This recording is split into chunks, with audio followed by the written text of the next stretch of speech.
And on today's show, why due diligence matters.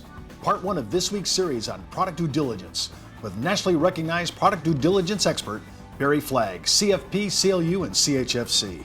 Hi everyone, I'm Steve Savant, syndicated financial columnist and contributing author to Backroom Technician and Innsmark. Let's get down to business. Well, welcome to the show, Barry. Great to be here, Steve. Well, Barry, you are huge in the due diligence area. You're kind of like, you're one of my heroes. You have your product out there called Veralytics. Correct. And you've been doing this now for quite a long time. And give me a little background. I mean, this is in your blood. You're the son of an actuary. Talk a little bit about that. Son of an actuary, youngest CFP in the history of the College of Financial Planning. Wow. Started my career in the fiduciary space, working in the pension investment advisory department of a full-service financial planning firm. That was my environment. When I moved on to spend some time in the life insurance business for some balance of experience, I have jokingly say I pulled my hair out trying to do the most basic fundamental research that was commonplace and a few keystrokes away in the investment business, but so difficult in the life insurance business. One thing that people don't know about you, Barry, because all the information that I found online talks about Veralytics, due diligence, product analysis, reviews, things of that nature, but it does not talk about your own personal production. I mean, you are a top-of-the-table producer, have been for quite a long time. 20 years. So when we're talking to Barry today, it's not just a person who's invented. We have many producers. We have had Curtis Cloak on this show, other people who have been top of the table producers, but they also have invented software packages because they saw an absence in the market. There are a lot of people that say they do reviews, and I think that's great because due diligence is important. This is our segment. It matters. But you took it to another level because you didn't see, there was a space that was vacated. We hadn't really filled it yet. Talk a little bit about why is due diligence important for an advisor's practice? Why should he care? It is vitally important now. 30 years ago, there was not that much difference between one whole life product versus another whole life product. The products were developed by actuaries in a dark room.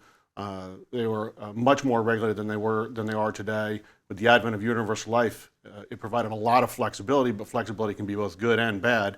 The bad is that policies, as we know from the 1980s, were underfunded because planned premiums were set too low. In the 1990s, they were underfunded because planned premiums were set too low again.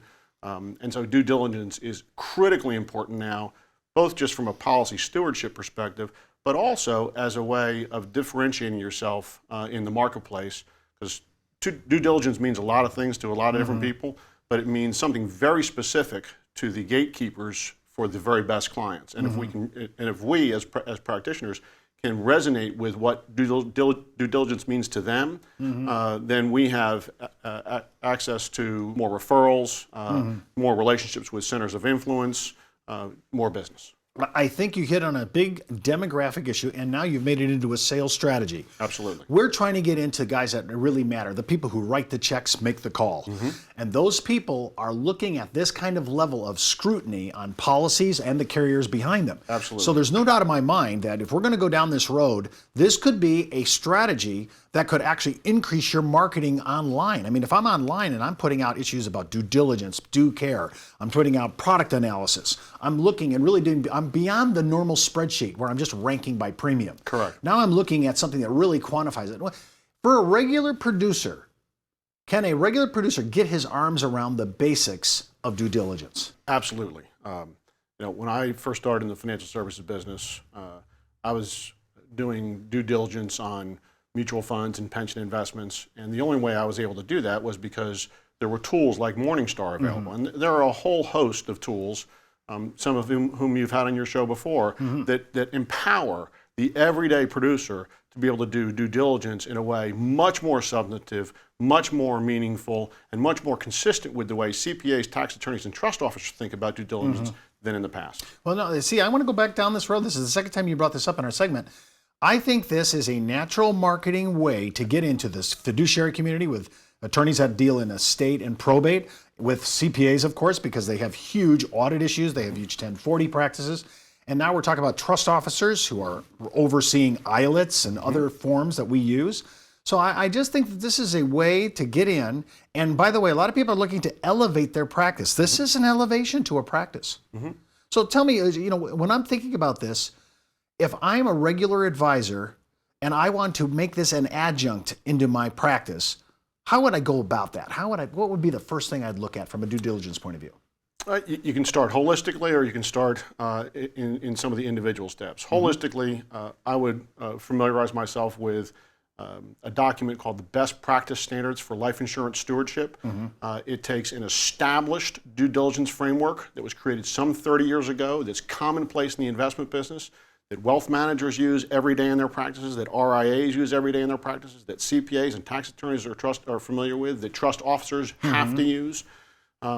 So this best practices for life insurance stewardship takes this framework and applies it to life insurance for the first time as of April of last year. Well, when I'm thinking about importing this into my practice for the first time, and I want to dip my toe into this, this is the kind of thing that I think could be very revolutionary for some, because I think some people, once they see this, they'll say, I want to adopt that. And this best practices, which is common and has been around for 30 years, Barry, I'm certain most of my advisors are going, what did he just say? When we come back from the break, we're going to continue our introduction into why due diligence matters and why it could be a major impact player in your practice. We'll be right back. Back in the day, life insurance professionals were called field underwriters. Then, carriers trained their field force in the basics of life insurance underwriting. Today, the insurance industry doesn't educate the agent population as they once did. But now you can have the Informed Risk Guide at your fingertips so you can illustrate a reasonable rate class for your life insurance prospects. Just request your copy of the Informed Risk Guide at downtobusiness.ashbrokerage.com. It's free from Ash Brokerage, the practice enhancement company. Well, welcome back to segment 2, of course, with Barry Flagg, and he's talking about due diligence and why it matters to your practice. Barry, we're not talking about comparing illustrations here. No. Talk about that, because I think most people say, well, you mean I'm just going to go ahead and publish 2 proposals, 3 proposals, compare the notes, see which one delivers the better deal, and that's due diligence. Correct. Even though the chief regulatory body of the financial services industry has since published guidance saying that that practice can be misleading, and they actually strictly prohibit it for the products they have jurisdiction over, even though the Society of Actuaries commissioned a study concluding that comparing illustrations to figure out which product is better is not just inappropriate, it is fundamentally inappropriate, even though the OCC published a handbook in August of 2012 concluding that illustrations are highly volatile and thus not very useful for making long-term comparisons.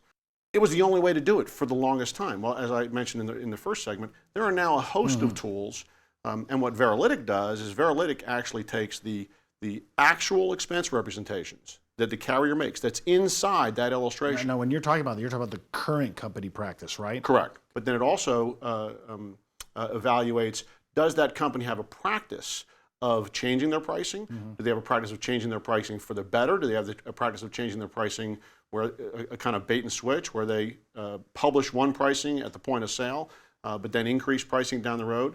So it measures both current practices, but also historical practices, examining what the carrier's actual cost representations are, separate from performance assumptions, and then separately evaluates, are the performance assumptions reasonable?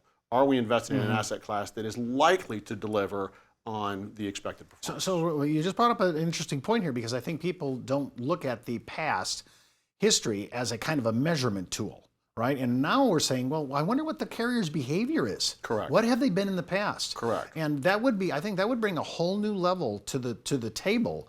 You would be looking at not only illustrations, which in and of themselves are really incomplete. Correct. At least if I'm hearing you correctly. Absolutely. But now we're adding another thing to the top of the table here, and in our thinking, is that I have to look at the historicity of the carrier to see whether or not they have good behavior, they've been true blue to their numbers, they're holding, in fact, actually in the old days, I haven't seen too much of this lately, in the old days, we'd have carriers that would actually put in a bailout provision. If they raise the current company practice of cost of insurance, you could walk without a surrender charge. Correct. I don't see too many of those out there right now.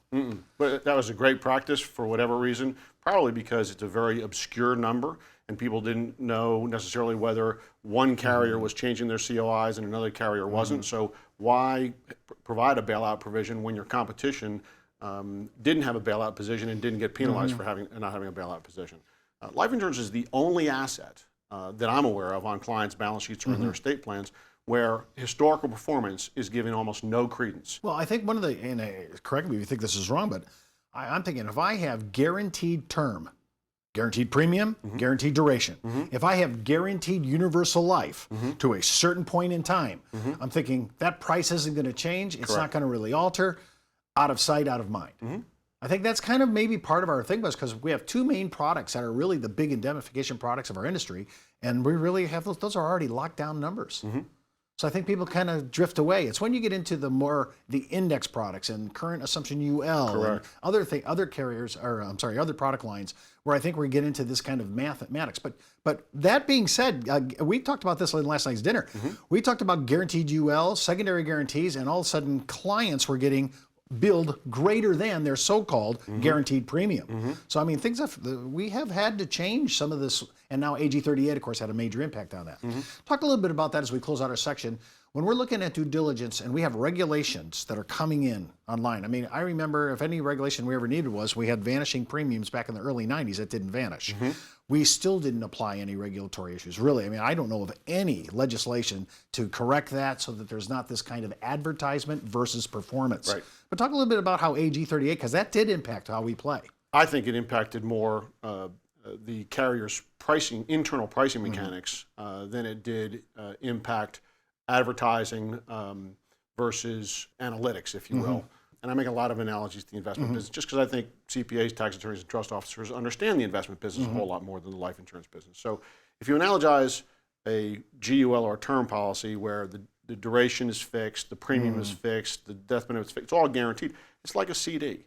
And most of the risk is on the financial institution, with the exception of some of these contractual vagaries that can give rise to higher premiums, not necessarily higher costs, but higher premiums on the insured. It's that whole pool of variable life, universal life, indexed universal life, which is the bulk of the in-force business out there, where there is $3 trillion of cash values that almost nobody knows what they're being charged. Almost no one knows what they're actually getting in performance. That's where the real opportunity to use due diligence as a marketing strategy resides. Well, that's all the time we have for today's show. Remember, before moving forward with any of the ideas you hear on our show, always consult your tax advisor, legal counsel, or broker-dealer compliance officer. And don't forget, you can view any of our past episodes at downtobusiness.ashbrokerage.com. And remember, you could be wiser as an Ash Brokerage advisor. I'm Steve Savant. We'll see you tomorrow.